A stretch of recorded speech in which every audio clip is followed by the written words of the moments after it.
What's going on, guys? Welcome into episode number 30 of the Ask Tony Show. Thank you so much for joining me this week. I thought it was going to be like snowing by now, but it's not. So we're in like mid-October and it's usually freezing cold outside, but it's not. It's been nice, so that makes me happy. Halloween is my favorite season of the year. So we've been to a couple haunted houses. I'm stoked about that. And I'm stoked about these questions. So let's get into it.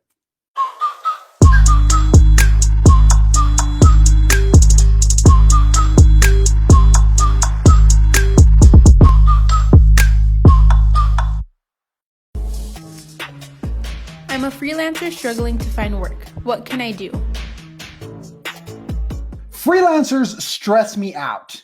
And I have actually gotten multiple DMs over, the last months or years or whatever from freelancers, from photographers, graphic designers, all sorts of different people that are freelancers. And one of the things that I always try to talk to them about is, what else are you doing aside from just like putting your post on Fiverr or whatever, and then just sitting back and waiting for something good to happen. And it's basically the same conversation that I have with some real estate agents, in the sense that they become an agent and they tell people that they're an agent, and then they just kind of sit back and wait. They don't really do anything to prospect or to try to find business. And I feel like freelancers make that mistake a lot. They simply find all the freelancing websites out there and they put their post and they just wait, but they're not doing anything proactively to try to find business. So it just comes down to the same principles of marketing, the same principles of prospecting. You got to, people have to know what you do. They have to have some way to see what you do, whether that's social media, whether that's direct contact, whatever the case may be.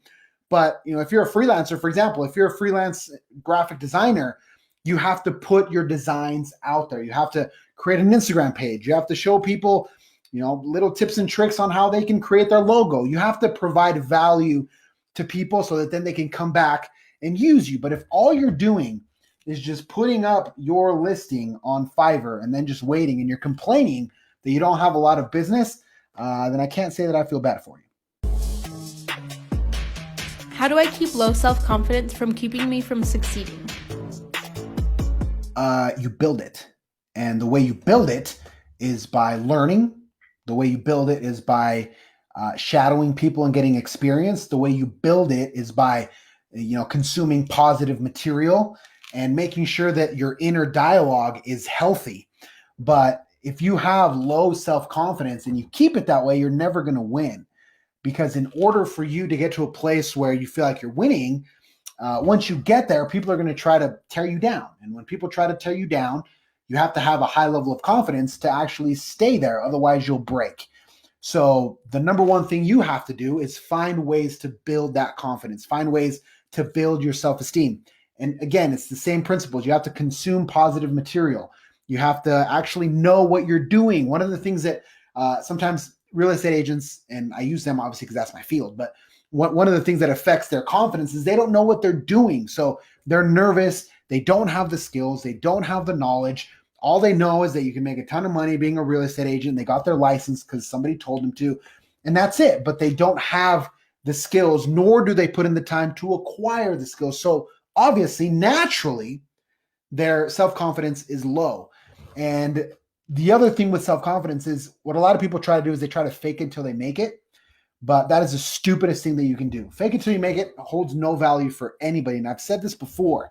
You have to develop real confidence. If you're just fronting and you're being fake and you're just acting like you're the best and you're not, people are going to see right through that. And it's actually going to make you feel worse because they're going to see that you're a phony. And people can smell a fake from a mile away. So don't try to fake it. Put in the work until you get to a place where you feel competent and you feel educated and you feel like you can actually do your job. And then from there, you'll start to win. I am the biggest people pleaser. How can I overcome that to be more aggressive in business? Why? I would make the argument, why would you want to stop being a people pleaser? Now, I think I know where your question is coming from, in the sense that maybe you're just like a yes person and you say yes to everyone, and maybe they take advantage of you.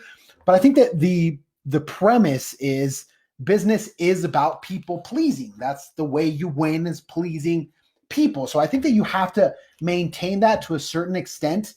And I wouldn't use the word be more aggressive. what I would try to advise you to do is to establish systems that keep you in line, right? Where you know what you can do, what you can't do. But that spirit of people pleasing, you got to keep it, because a lot of people don't have it. And that's the thing, that's the X factor that helps people win. It's being a people pleaser. At the end of the day, I try to be the biggest people pleaser in the world with all the people that come through my office, with my agents. I'm trying to please people all day long. That's all I think about. And I think that that's how it should be.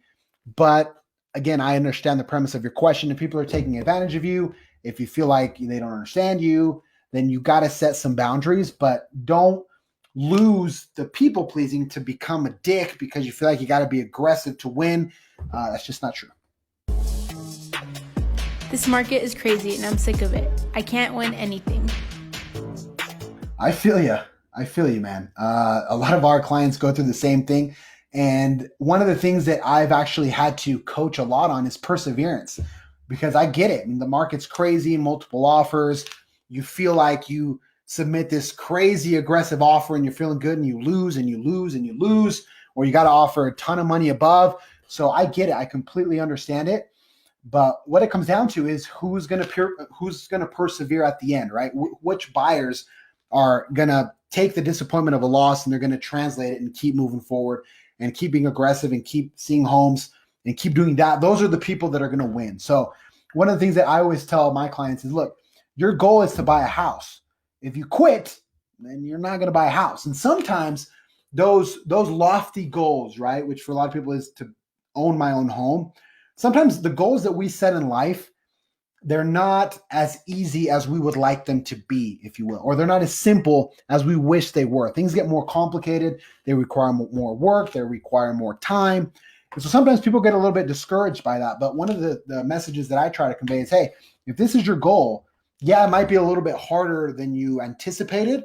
But when we win, because it's only a matter of time, when you win, you're going to feel so much better and you're actually going to have accomplished your goal, which if you quit, then nothing's going to happen and you're going to feel like an absolute failure. So don't quit. Make sure you attach yourself to the right person.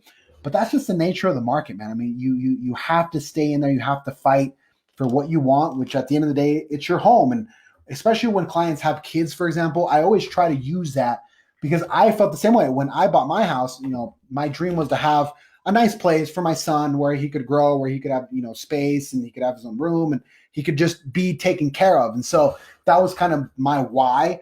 And for a lot of people, it's the exact same way. So I always try to urge people not to lose sight of that why, even if it's a little bit harder than they anticipated, because at the end of the day, it's worth it.